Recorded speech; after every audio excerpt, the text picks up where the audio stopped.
Madam President, I think there are a few things here that many people across the country and hopefully many people here in the Congress agree upon. One is that we need to be focused like a laser on getting people in this country back to work, on creating jobs. That is something that I think there is universal agreement on here. And the other thing I think there's universal agreement on, and that is that we ought to become more energy independent as a nation. We need to be looking for ways in which our country can lessen that dangerous dependence that we have on foreign sources of energy. We import a good amount of our oil from other places around the world, some of them not so friendly regimes, and that's why it's such a mystery as to why the Keystone XL pipeline project is running into such resistance from the administration. It's ironic in many respects because you have even the President of the United States several months ago saying, we're going to have to import some oil. And when it comes to the oil we import from other nations, obviously we've got to look at neighbors like Canada and Mexico that are stable and steady and reliable sources, end quote. That is the President of the United States earlier this year talking about that if we're going to get energy, if we're going to be importing oil, we ought to import it from countries around the world that are friendly to the United States. And I would argue, Madam President, there is no country more friendly to the United States than our neighbor to the north, Canada, which we have a very robust bilateral trading relationship with. We do about $640 billion annually of bilateral trade with our Canadian neighbors. And so to think that we might be able to get oil from Canada as opposed to oil from Venezuela or oil from somewhere in the Middle East seems to be a really good option for this country, a really good option that policymakers here ought to be very supportive of. Well, that again makes it an even greater mystery as to why the administration has insisted on blocking even making a decision about whether or not we can develop a project called the Keystone Pipeline, which would take advantage of those oil resources that are available in Canada, bring them into the United States, transport them through a pipeline, 1,700-mile-long pipeline, to refineries here in the United States where that product could be refined and people here could benefit from it, or it could be sold perhaps somewhere else. But nevertheless, it would benefit the economy here in this country. And both in the initial stages when the project is under construction as well as later on, create lots of jobs. I mean, my state alone, the state of South Dakota, and the pipeline would come through South Dakota as it makes its way down to the refineries and other places in this country, would benefit from hundreds of jobs that would be created and $500 million of economic impact, economic activity created just alone in the state of South Dakota, and that's during the construction phase, not to mention all the state and local tax revenue that would benefit many of the local governments across my state of South Dakota and other states through which the pipeline would traverse. And so it is increasingly a mystery. I don't know how else to describe it. Curiosity is something, but it's certainly to those of us who see the great value and the great benefit in getting our oil resources from a friendly country like Canada as to why this administration would be so opposed even to issuing a decision on permitting this pipeline project that would enable that oil to come from Canada through the United States to refineries here in this country. The other issue, as I said earlier, there's universal agreement on, is that we ought to be putting policies in place that create jobs. Well, Madam President, there is no greater shovel-ready project than the Keystone XL pipeline.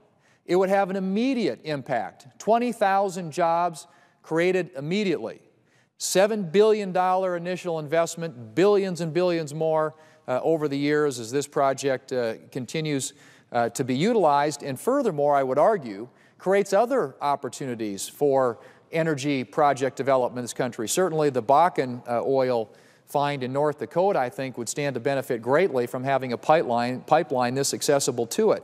So it creates all kinds of other spin-offs and other types of economic activity that would be good for jobs in this country. So you have something that lessens our dependence upon foreign sources of energy by about 700,000 barrels of oil a day, creates hundreds and thousands of jobs in this country, here in America, and enhances the ability of state and local governments to collect revenues which they desperately need for their own purposes and needs. And yet here we are, looking at this project, or at least it's a decision on this project, being blocked by this administration for no apparent reason, other reason, I would argue, than politics. We are, as we all know, heading into a political year. The President's running for re-election next year, and I think what's pretty clear about this is that the delay on a decision on this project for 18 months clearly was designed to get past the presidential election so that the President would not have to make a decision that splits his political base, because you've got labor unions in support of this project, some environmental groups opposed to it.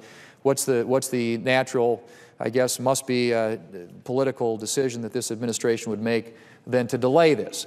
Well, that does not make sense for the American people and for American workers. The President has said that he gets up every morning and thinks about what he can do to create jobs in this country. Well, here's 20,000 jobs, immediate jobs, that we could benefit from right away, not to mention the many jobs that would come as this project is built. And so, Madam President, as we look at the legislation that's been sent to us from the House of Representatives, it includes this Keystone pipeline, XL pipeline language in it that would allow a decision to be made 60 days from its enactment, so that we could accelerate at least the period in which this decision could be made. Why is that important? Because this project is going to go on, one way or the other.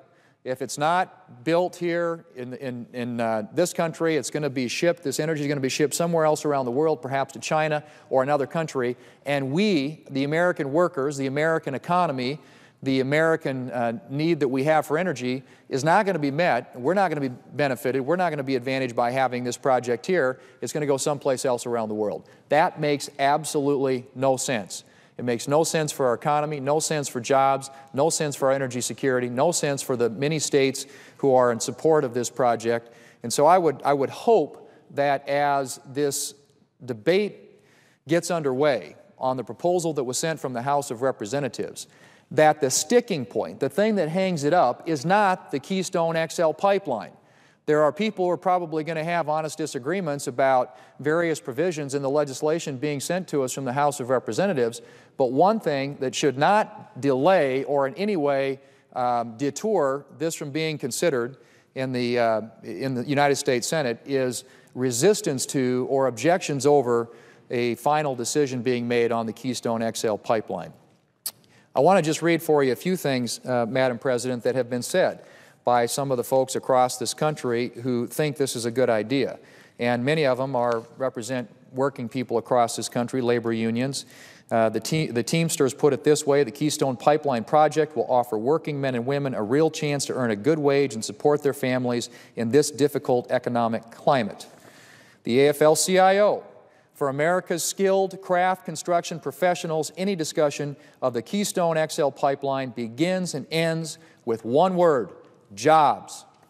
You look at what's been said by the Brotherhood of Electrical Workers. At a time when jobs are the top global priority, the Keystone project will put thousands back to work and have ripple benefits throughout the North American economy. Our members look forward to being part of this historic project and pledge to deliver the highest quality work to make it a success. Now, that's what some of the labor leaders in this country are saying. I want to read you what some key Democrats in Congress have said about this, and these are just a few excerpts, Madam President, from Democrat members of Congress. And this is one, and I quote: "America truly cannot afford to say no to this privately funded $20 billion jobs-creating infrastructure project which could bolster our economic, energy, and national security. To that end, we respectfully urge you to ensure that the presidential permit is issued for Keystone XL." Another quote: "Mr. President, America needs the Keystone XL pipeline. It is in our national interest to have a presidential permit issued for Keystone XL as soon as possible." And Madam President, the Department of State's final environmental impact statement reaffirmed the findings of the two previous environmental impact statements, namely that the Keystone XL pipeline will have no significant impact on the environment.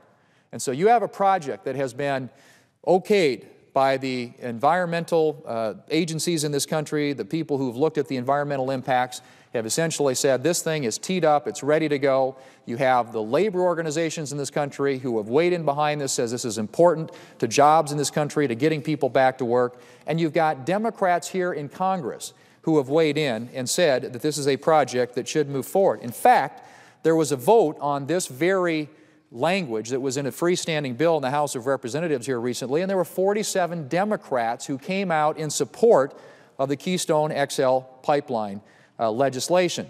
So you have 47 Democrats on record. Yes? On this point? Yeah. I have some sympathy for the position that I hear the senator enunciating, that the issue of the pipeline ought not to be the thing that prevents us from moving forward.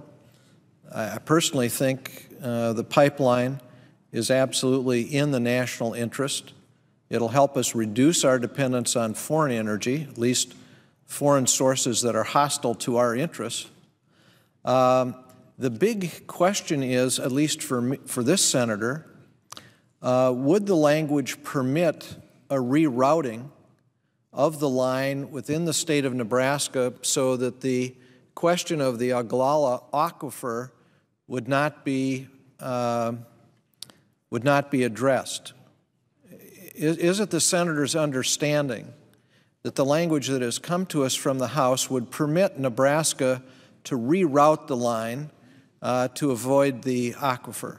My understanding is, and if I would, Madam President, through the chair, say to my colleague from North Dakota, my understanding is that the legislation does permit that to happen, and that is why I believe the state of Nebraska, including the governor and our colleagues here in the United States Senate from Nebraska, have now come out in support of this, whereas previously there had been some concern about the Ogallala aquifer. My understanding is that the legislation allows for that issue to be addressed. I've got some statement here from the governor of Nebraska expressing his support for this legislation. So it strikes me at least that that should not be an issue that in any way deters consideration of this pipeline, and that we shouldn't have to wait 18 months. I mean, I'm saying to my colleague from North Dakota, and I think he recognizes the value of this. He's from North Dakota, and obviously his is a state that could be favorably impacted by the economic activity resulting from this pipeline, that if we don't do this, somebody else is going to benefit from it. This thing is not going to wait around. There is oil, there are vast oil sands reserves up in Canada. They're looking for a place where they can get this to a refinery and get it refined. And if the United States, if we don't move forward with this, some other country is going to benefit. Just say to my colleague, Canada is going to develop this resource. This oil is going to go somewhere. It, to me, is absolutely in our national interest for that oil to come to our country. And if the language is as the senator represents, that it permits the rerouting of the line within Nebraska to avoid the issue with the Ogallala aquifer, then I, for one, on this side, would hope that this could be part of a final package. And I hope that this is something we could work through in the coming hours. This should not be the thing that prevents us from reaching across the aisle, reaching across the divide between the two chambers, and achieving a result that is critically important for the country. And I thank the senator for allowing me to ask these questions. And Madam President, I appreciate the senator from North Dakota's comments. I couldn't agree more with the sentiment he expressed. I do believe that we have in front of us something that I think there's a lot of bipartisan support for. Extension of unemployment insurance benefits with some reforms, payroll tax cut extension, fix for the physician reimbursements under Medicare, a number of other things that I think have been put into this with an eye toward not only addressing what are some very serious concerns, many of these things expire at the end of the year, as well as something that would really create jobs, that has a jobs component to it, that would do something positive for our economy. So I hope we can find a way to come together and that this does not become a deterrent to this, the legislation that's currently, or that's not currently, but going to be before us in the not too distant future, the proposal that came to us from the House of Representatives. I certainly hope that doesn't unravel as a result of the Keystone XL pipeline language being included in there, because I think the senator from North Dakota has, like many of his colleagues on his side, many of the colleagues on our side, recognizes the value and what this could do for jobs, what this could do for our economy, what this could do for America's energy needs, and enable us to do business with a friendly partner to the north in Canada, as opposed to continuing to import oil from other countries around the world with whom we do not have that kind of a friendly and stable relationship. And I would hope that the President of the United States would make a decision not to get in the way or assert pressure on members on his side to vote against this simply because it includes this particular provision. It's good for America. It's good for the states that are impacted, many of the local governments who would benefit from this, and it's certainly good for jobs in the economy, as has been voiced by the various the labor unions across this country who represent working Americans. 700,000 barrels of oil coming to America from Canada, creating economic activity and jobs here in this country, versus 700,000 barrels of oil going someplace else around the world and some other country benefiting, and us having to become even more dependent upon foreign sources of energy. So, Madam President, again, I don't know what to say, that this is, to me, a no-brainer, and I hope that the United States Senate will find its way before we adjourn for the Christmas holiday to enact this legislation and that has been put forward that would enable this project to be decided. It doesn't prescribe one way or the other what the President does. It says the President either has to approve it or give a reason why it's not in the national interest. And I see the other senator from North Dakota, Senator Hoeven, here as well, has been a leader on this and involved in getting this legislation introduced. I think both my colleagues from North Dakota and I recognize its importance, and I hope that we can move legislation that will get this project decided one way or the other. In my view, preferably an affirmative decision that would allow it to move forward. Madam President, with that, I yield the floor.